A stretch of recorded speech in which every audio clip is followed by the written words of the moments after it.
तमिलनाडु का कन्याकुमारी दक्षिण भारत के बिल्कुल अंतिम छोर पर स्थित है। इसके आगे विशाल हिंद महासागर है जो आगे जाकर बर्फीले अंटार्कटिका महाद्वीप को स्पर्श करता है। ये कहानी कन्याकुमारी के पास स्थित पुटुस्पुर नाम के गांव में रहने वाले अब्दुल की है। अब्दुल बकरे पालने का काम करता था। उसके पास छोटे बड़े कुल मिलाकर 20 बकरे बकरियां थे।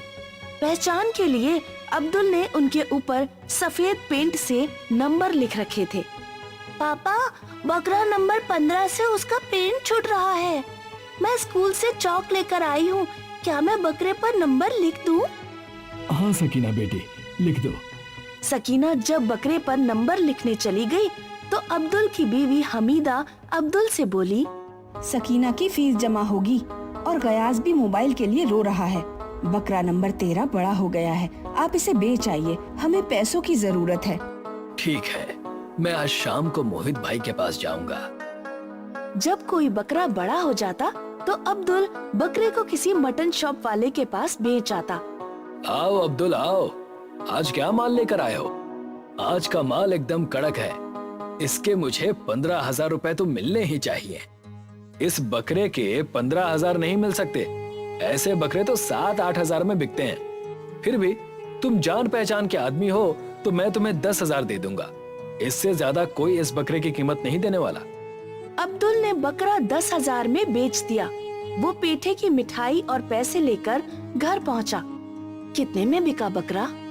मोहित भाई ने 10,000 दिए हैं। मोहित आपको कम दाम देता है, आप किसी और दुकानदार के पास क्यों नहीं जाते? मोहित भाई अपनी जान पहचान के आदमी हैं, वो ठीक ही कीमत देते होंगे।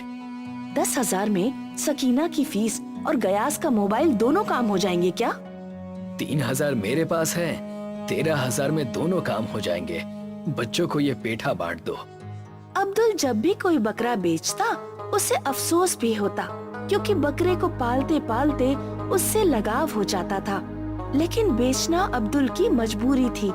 घोड़ा अगर घास से दोस्ती करे तो खाएगा क्या? अब्दुल का मकान बहुत पुराना और जर्जर था। रात में जब सभी लोग सो रहे थे तो तेज बारिश के कारण छत से एक बड़ा टुकड़ा गयास के पैर पर आ गिरा। गयास के पैर में बहुत चोट आई और घर की छत में एक छेद हो गया। गयास के पैर के इलाज में काफी पैसे खर्च हो गए। मैं कब से कह रही थी कि मकान की मरम्मत करा लो, आखिर लेने के देने पड़ ही गए। अब इलाज में भी पैसा खर्च हुआ जा रहा है और ये छेद भी बंद करना पड़ेगा। मेरे पास पैसे कहाँ थे जो मैं मकान की मरम्मत करा लेता? फिर इस पुराने मकान में पैसा लगाना बेवकूफी है, ये कभी भी गिर सकता है। आप किसी भी तरह पैसे कमाइए, लेकिन जल्द से जल्द नए घर का इंतजाम करिए, वरना हमारे सिर पर छत भी नहीं रहेगी। बकरे पालने के धंधे में तो कोई खास फायदा नहीं हो रहा, मुझे कुछ और ही सोचना पड़ेगा। हाँ पापा, स्कूल के बच्चे भी हमें बकरे बकरियों के भाई बहन कहकर चिढ़ाते हैं, आप कोई और काम करिए ना। अब्दुल को पेठा पसंद था। उसने सोचा, क्यों ना मैं पेठे की मिठाई बेचूं? मैं कन्याकुमारी जाऊंगा और वहाँ पर पेठे बनाकर बेचूंगा। लेकिन आपको पेठा बनाना भी तो नहीं आता। तो मैं किसी दुकान पर काम करके पेठा बनाना सीख लूंगा। पापा, आपको पेठा बनाना सीखने के लिए कहीं काम करने की जरूरत नहीं है। उस दिन आप पेठा लाए थे ना, तो मैंने YouTube पर पेठा बनाने की विधि देखी थी। अब्दुल ने सारे बकरे बकरियों को बेच दिया और कन्याकुमारी जाकर पेठा बनाने का सामान खरीदा और दुकान पर बेचना शुरू कर दिया। पेठा कितने रुपए किलो है? सिर्फ 200 रुपए किलो। मेरे बच्चे रंगीन पेठा खाते हैं, क्या आपके पास रंगीन पेठा है? अभी तो नहीं है बाबूजी, लेकिन जल्द ही उपलब्ध हो जाएगा। धीरे धीरे अब्दुल की बिक्री बढ़ती है और उसकी दुकान शहर में अब्दुल पेठा वाला के नाम से मशहूर हो जाती है। जब अब्दुल के पास पैसे इकट्ठे हो जाते हैं तो वो अपना नया घर बनवा लेता है। बच्चों, तुम्हारी परीक्षाएं खत्म होने के बाद हम श्रीलंका घूमने जाएंगे। अब्दुल का परिवार जब श्रीलंका घूमने गया तो वो अपने साथ अपनी दुकान का पेठा भी ले गए। उन्होंने श्रीलंका के लोगों को फ्री में पेठा खिलाया। बताइए भाई साहब, हमारा पेठा कैसा है? आपके पेठे का स्वाद तो वाकई गजब है। हमारे यहाँ अली नाम का एक आदमी पेठा बेचता है, लेकिन आज मुझे पता चला कि अली के पेठे में तो कोई स्वाद ही नहीं है। अब्दुल के परिवार ने भी अली का पेठा खाकर देखा। छी, ये तो कड़वा रहा है, इसे तो निगला भी नहीं जा रहा है। पापा, कन्याकुमारी में तो आपकी दुकान फेमस हो ही चुकी है। वो दुकान नौकरों को सौंप कर आप यहाँ पर अपनी दुकान शुरू कीजिए। तुमने ठीक कहा सकीना, अब हम अपने बिजनेस को श्रीलंका में फैलाएंगे। अब्दुल ने भारत से ही पेठा मंगाया और श्रीलंका में कारोबार शुरू किया। श्रीलंका में भी अब्दुल का व्यापार तेजी से फैलने लगा। अली का पेठा अब लोगों ने सूंघना भी बंद कर दिया। अली एक दिन अब्दुल के पास गया। भाई साहब, तुम अपने पेठे को कैसे तैयार करते हो? मैं तुम्हारा तरीका सीखना चाहता हूँ। तुम्हारा स्वागत है दोस्त, मैं तुम्हें हर चीज बहुत अच्छे से दिखाता और समझाता हूँ। अली ने अब्दुल के पेठा तैयार करने का पूरा प्रोसेस देखा। उसे बात समझ में आ गई कि फर्क बस हरे पेठे की क्वालिटी का है। अब्दुल भाई, तुम इतनी अच्छी क्वालिटी का हरा पेठा क्यों इस्तेमाल कर रहे हो? लो क्वालिटी का पेठा इस्तेमाल करो, लागत कम आएगी, मुनाफा अधिक होगा। नहीं, मैं ऐसा नहीं कर सकता। मैं अपने ग्राहकों को अच्छी से अच्छी क्वालिटी का माल उपलब्ध कराना चाहता हूँ। तुम्हें भी अपने पेठे की क्वालिटी सुधार लेनी चाहिए। देखो, अगर तुम और मैं दोनों लो क्वालिटी का पेठा इस्तेमाल करेंगे तो किसी को क्वालिटी के बारे में पता ही नहीं चलेगा। हम दोनों का फायदा होगा। तुम कहो तो मैं अपने इंपोर्टर से तुम्हारी बात करा दूं। वो तुम्हें सस्ता हरा पेठा उपलब्ध करा देगा। नहीं भाई, मुझे नहीं चाहिए सस्ता पेठा। अगर ये आदमी यहाँ रहा ना तो मेरा धंधा तो चौपट हो जाएगा। अली ने एक औरत को कुछ रुपए दिए और उसे अब्दुल के पास भेजा। मेरे पास पैसे नहीं हैं, लेकिन मेरा मिठाई खाने का बहुत मन कर रहा है। क्या आप मुझे अपना पेठा खिला देंगे? हाँ बहन जी, आप जितना चाहे खा सकती हैं। अल्लाह की दुआ से आपके खाने से मेरे माल में कोई कमी नहीं होगी। आपकी आवाज तो पेठे की तरह मीठी है। आप मुझे बहन जी मत कहिए, मेरा नाम रसीली है। आप मुझे इसी नाम से बुलाइए ना। मैं आपसे अकेले में मिलना चाहती हूँ, क्या आपके पास फुर्सत है? अली का प्लान था कि रसीली अब्दुल को फंसा लेगी और गलत झूठे इल्जाम लगाकर उसे बदनाम करके जेल भिजवा देगी, लेकिन अली का प्लान सफल नहीं हो पाया। अब्दुल ने रसीली की बातों से उसे भांप लिया और सख्ती से कहा, मैं एक शादीशुदा आदमी हूँ, इसीलिए मैं तुमसे अकेले में नहीं मिल सकता। वहाँ किसी औरत की दाल नहीं गलने वाली, तुम कुछ और उपाय करो। अली अपनी जान पहचान के एक मंत्री के पास पहुँचा। मंत्री जी, एक अब्दुल नाम के भारतीय ने मेरी नाक में दम कर रखा है। आप किसी तरह कोई कानूनी अड़ंगा लगाकर उसे वापस तमिलनाडु भिजवा दीजिए।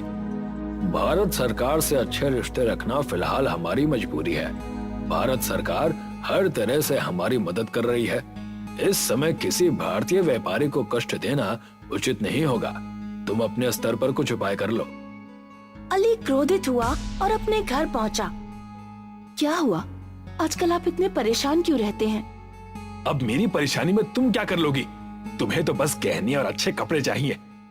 गहने और अच्छे कपड़े चाहने में बुरा ही क्या है, लेकिन तुम अपनी परेशानी का कारण तो बताओ, हो सकता है मैं कुछ समाधान दे पाऊं।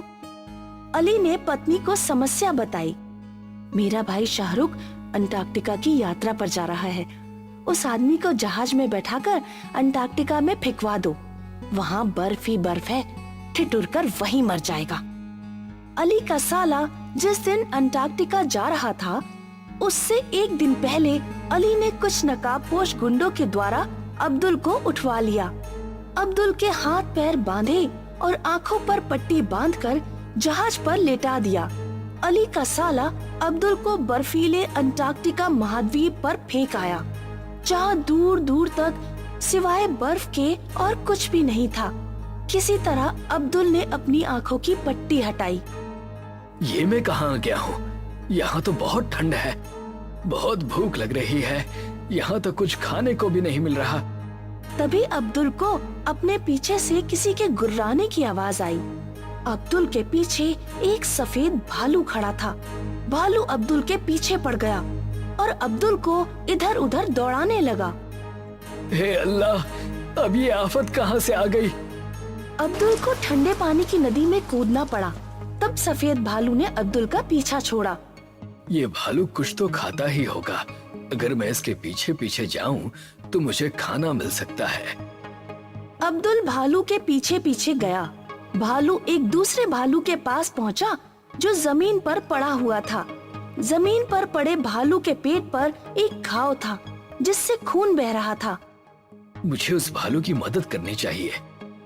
अब्दुल डरते हुए घायल भालू के पास पहुंचा और अपने कपड़ों का इस्तेमाल करके भालू की पट्टी की।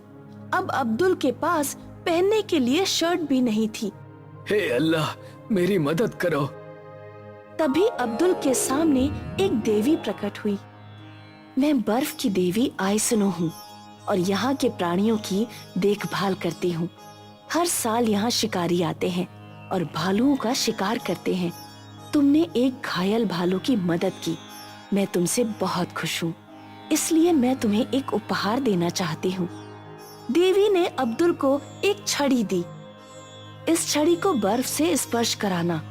बर्फ उसी चीज में बदल जाएगी जिसकी तुम्हें जरूरत होगी। मैं कन्याकुमारी से आया हूँ। सबसे पहले मैं बर्फ की नाव बनाकर घर जाऊंगा, लेकिन घर पहुँचने के बाद इस छड़ी का कोई उपयोग नहीं रह जाएगा, क्योंकि कन्याकुमारी में तो बर्फ होती ही नहीं है। तुम उसकी चिंता मत करो। मैं हर अमावस्या की रात 12 बजे तुम्हें यहाँ से एक बड़ा बर्फ का टुकड़ा भेज दिया करूँगी। अब्दुल अपने मन में नाव का ध्यान करते एक बड़े बर्फ के टुकड़े से छड़ी को स्पर्श कराता है। बर्फ का टुकड़ा नाव में बदल जाता है। अब्दुल नाव से यात्रा करता हुआ कन्याकुमारी पहुंचा। पापा, आप कहाँ चले गए थे? हमने आपको बहुत बार फोन किया। बेटा, किसी ने मुझे अंटार्कटिका पहुंचा दिया था, लेकिन अब सब ठीक है। तुम्हें, सकीना को और तुम्हारी माँ को जिस चीज की भी जरूरत हो वो मुझे एक कागज पर लिख कर दे दो। अमावस की रात को अब्दुल समुद्र तट पर जाकर खड़ा हो गया। उसने देखा एक बड़ा सा बर्फ का टुकड़ा तैरता हुआ उसकी तरफ चला आ रहा है।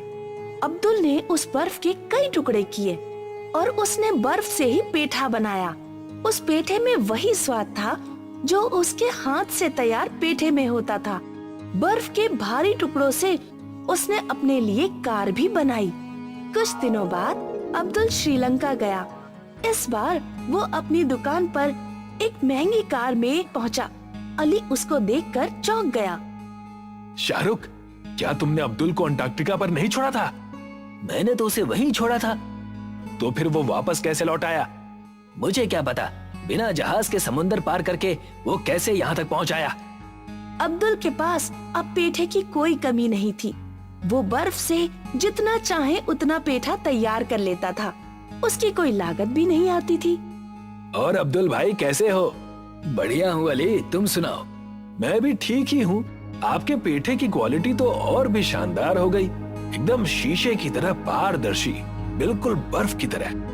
तुमने ठीक पहचाना, मैं ये पेठा बर्फ से ही तैयार कर रहा हूँ।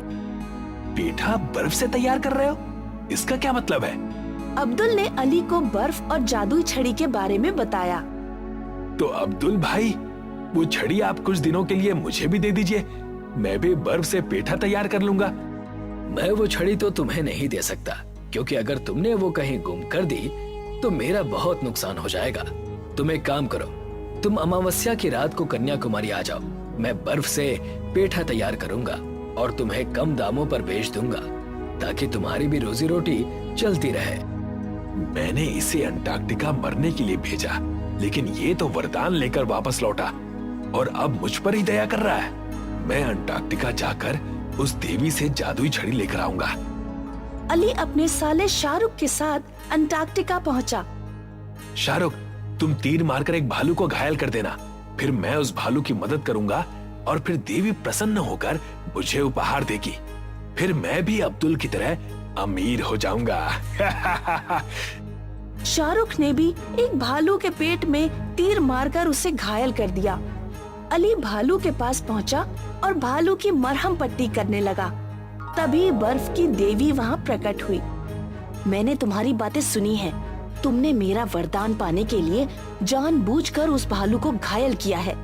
तुम्हें दंड मिलेगा। देवी ने 4 भालू अली के पीछे दौड़ा दिए। अली अपनी जान बचाने के लिए ठंडी नदी में कूद गया। अरे कोई मुझे यहाँ से बाहर निकालो, ये भालू तो मुझे निकलने ही नहीं दे रहे हैं। मुझे माफ कर दो देवी, मुझे यहाँ से बाहर निकालो, मुझे घर जाना है। इस तरह अली ने अपनी करने का फल भुगता।